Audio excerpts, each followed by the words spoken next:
جب ماہ صیام رمضان المبارک جلوہ گر ہوتا ہے، جنت کے 8 دروازے کھول دیے جاتے ہیں، جہنم کے دروازے بند کر دیے جاتے ہیں اور شیاطین جکڑ دیے جاتے ہیں۔ اللہ جل شانہ اس موسم رحمت میں خاص عنایات اپنے بندوں پہ فرماتا ہے۔ ایک نفل ادا کرنے سے فرض ادا کرنے کا ثواب ملتا ہے اور ایک فرض ادا کرنے سے 70 فرائض ادا کرنے کا ثواب ملتا ہے۔ اسی طرح راہ خدا میں 1 روپیہ دو گے تو 70 روپے خرچ کرنے کا ثواب ملے گا۔ اسی طرح باقی نیکیاں بھی جتنی بھی ہم کرتے ہیں، وہ ایک نیکی کریں گے تو 70 گنا اجر ماہ صیام میں ہمیں نصیب ہوتا ہے۔ اس لیے اہل ایمان کا یہ طریقہ ہے کہ وہ اس مہینے میں کثرت کے ساتھ تلاوت کرتے ہیں، کیونکہ ایک مرتبہ اگر قرآن مجید پڑھ لیا تو 70 مرتبہ قرآن مجید پڑھنے کا ثواب نصیب ہوا۔ ماہ صیام میں چونکہ شیطان بندھا ہوا ہوتا ہے، تو ہم اپنے آپ کو نیکی کی طرف اگر لانا چاہیں تو اتنی رکاوٹیں نہیں ہوتی جتنی عام دنوں میں ہوتی ہیں، لیکن اس کے باوجود بہت سارے لوگ ہیں جو رات کو بڑا پکا ارادہ کر کے سوتے ہیں کہ میں صبح وقت پہ اٹھوں گا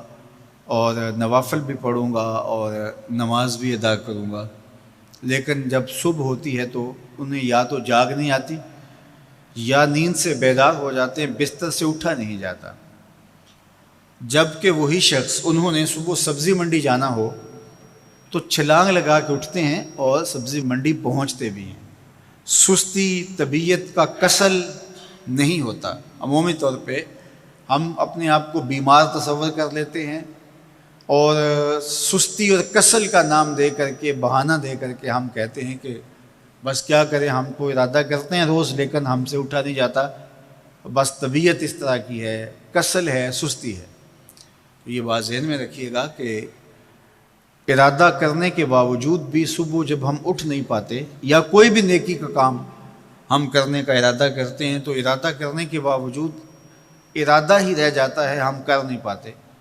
تو اس کا سبب یہ ہوتا ہے کہ بہت سارے ہم گناہ کر چکے ہیں اور ان گناہوں کی وجہ سے ہم نیکی کی توفیق نہیں پاتے۔ حضرت حسن بصری رضی اللہ تعالی عنہ نے یہی وجہ اس کی بیان فرمائی ہے۔ تو اس کا بہترین طریقہ یہ ہے کہ توبہ کی جائے، اور توبہ بھی سچے دل سے کی جائے، رو رو کے اللہ سے گناہوں کی معافی مانگی جائے، اور سچے دل سے جب توبہ کی جائے تو پھر سارے گناہ نہ صرف مٹا دیے جاتے ہیں بلکہ ان کو بدل کے نیکیوں میں تبدیل کر دیا جاتا ہے۔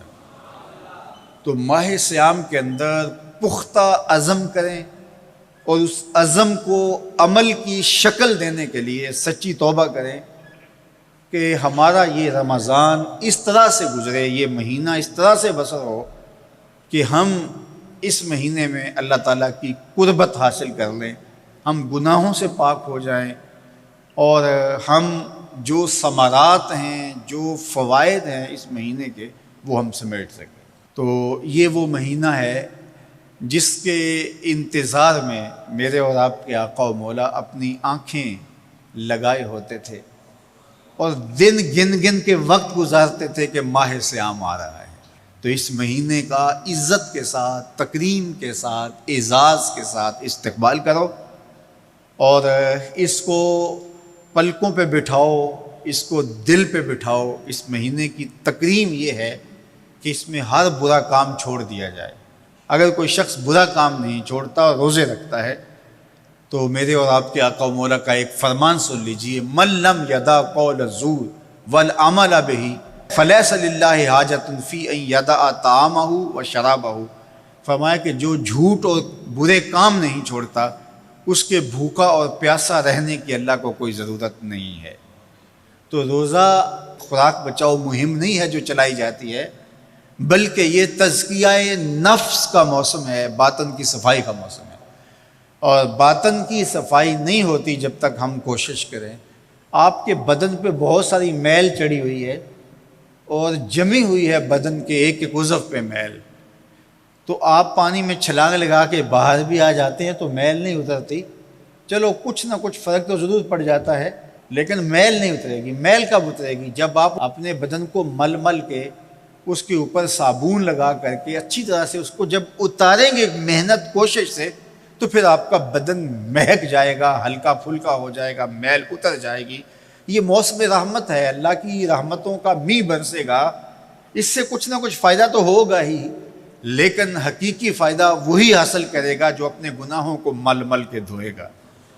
اور اپنے آپ کو صاف کرنے کی کوشش کرے گا۔ تو اپنے من کے میل اتارنے ہیں، اپنے باطن کے میل اتارنے ہیں، اپنے اعمال کی درستگی کی کوشش کرنی ہے۔ صلاۃ التراویح مسجد میں نہیں آ سکتے تو گھروں میں پڑھ لیجئے، جس طرح بڑی عمر والے لوگوں کو، بیمار لوگوں کو کہا گیا کہ آپ گھروں میں پڑھ لیں، بچوں کو کہا گیا، لیکن چھوڑیے گا نا، یہ رمضان المبارک کا خاص عمل ہے۔ آج کل دین بیزار طبقہ مختلف جگہوں پہ بیٹھ کے مسجد پر، مدرسے پر، تراویح پر، ان چیزوں پر تبصرہ کر رہا ہے اور اتنا ہلکا ثابت کرنا چاہ رہا ہے ان امور کو، جس طرح یہ چیزیں ہوتی کچھ نہیں ہیں، جبکہ ماہ صیام کے قیام پر میرے اور آپ کے آقا مولا نے بشارت دیتے ہوئے فرمایا، من قام رمضان ایمانا و احتسابا